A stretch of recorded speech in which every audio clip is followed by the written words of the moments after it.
여러분 안녕하십니까? 대구 경북 소식 전해드립니다. 대구와 경북 지역은 오늘 대체로 맑다가 오후부터 점차 구름 많아지겠고 경북 산간 지역에는 소나기가 내리는 곳이 있겠습니다. 오늘 낮 최고 기온은 대구 구미가 31도까지 올라 덥겠고 안동이 30도, 포항이 27도로 어제보다 높겠습니다. 아침에는 대구와 안동 등 많은 곳에 짙은 안개 낀 곳이 많아 운전자들의 주의가 필요합니다.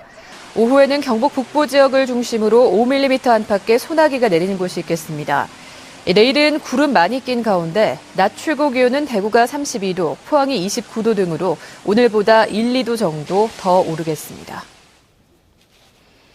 6.25 발발 64주년을 맞아 지역에서도 관련 행사가 열립니다.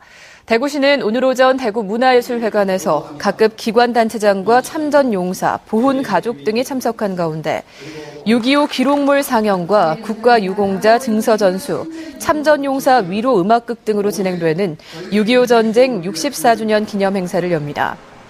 경상북도도 오늘 오전 안동 탈춤 공연장에서 6.25 전쟁 64주년 기념 행사를 열고 각 시군별로도 6.25 전쟁 음식 시식회를 비롯한 각종 기념 행사를 열 계획입니다. 지역의 혁신도시로 이전한 공공기관들이 지역 대학생 채용에 본격적으로 나섭니다. 처음으로 합동 채용 설명회를 열었는데 취업난을 반영하듯 성황을 이뤘습니다. 윤태호 기자가 보도합니다. 대구와 경북으로 이전한 공공기관들이 상담 부스를 차려놓고 채용 설명회를 열었습니다. 올해 채용 인원과 요강을 소개하고 어떤 점을 준비해야 하는지 인사 담당자가 직접 상세히 설명해 줍니다. 인사과 사람들을 통해서 직접 채용 과정을 설명 듣고 채용 인원이나 미래 향후 계획에 관해서도 들으니까 도움도 많이 되고 취업 포털 사이트나 또는 이렇게 카페 등을 이용해서 정보를 얻었는데 이렇게 직접 와서 할 수 있는 기회가 없어서 좀 아쉬웠는데 이게 참 좋은 기회가 된 것 같습니다. 9개 이전 공공기관의 올해 채용 규모는 659명, 이 가운데 8% 정도인 51명을 지역 대학생으로 선발합니다. 지역 대학들은 취업난 해소에 조금이나마 숨통이 트일 것으로 기대하고 있습니다.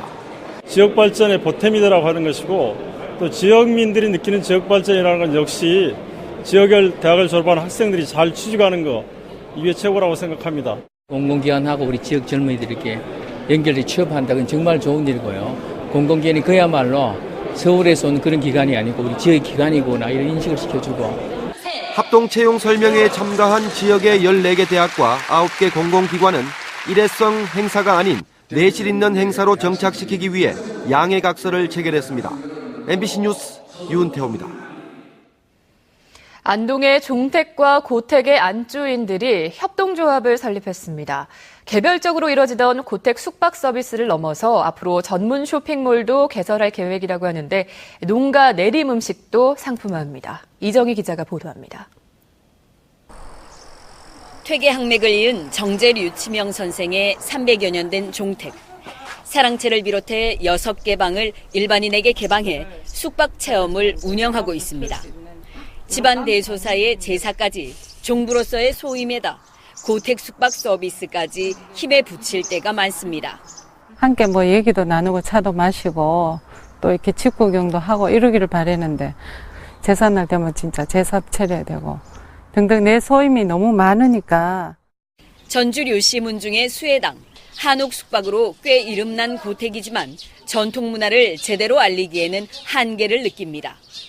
개별적으로 고택 숙박을 운영해오던 종택, 고택의 안주인들이 전국에서도 드물게 협동조합을 설립했습니다.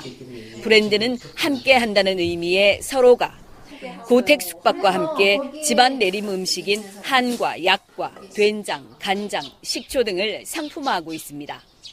누구 댁, 이런 태코라든지 그 집의 안주인이 아닌 그냥 다 우리 개개인이 오너가 될 수 있는 그런 자부심? 나를 찾고 싶은 게 제일. 최근에는 중소기업청의 우수 소상공인 협동조합으로 선정되기도 했습니다.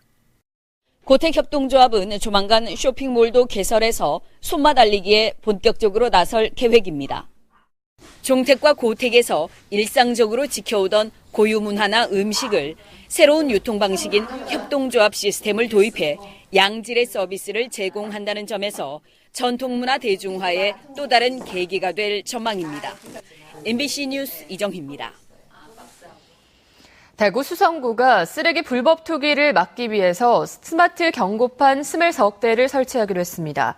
스마트 경고판은 쓰레기를 무단으로 투기하는 사람을 발견하면 감지 센서가 자동으로 작동해 경고 방송을 하고 영상 촬영까지 가능한 장비입니다. 2014 대구시 장애인 기능경기대회가 오늘 개막합니다.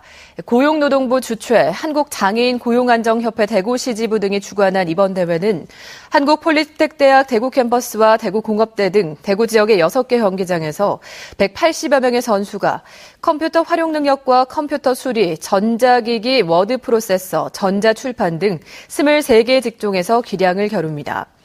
대회 첫날인 오늘은 오후 4시 인터블구 엑스코에서 개회식이 열리고 내일부터 6개 경기장에서 경기가 펼쳐진 뒤 시상식은 모레 열립니다.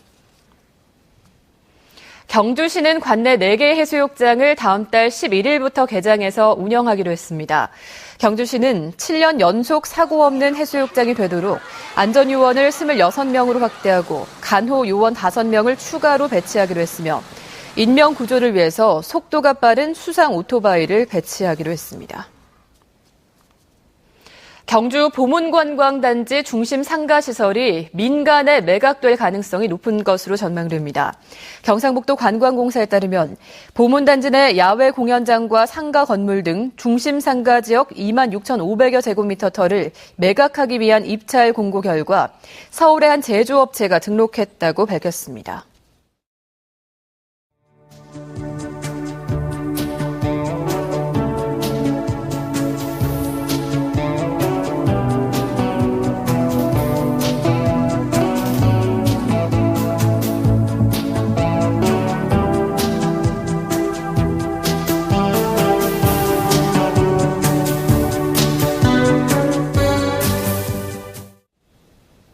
MBC 생활뉴스를 마칩니다. 시청해주신 여러분 고맙습니다.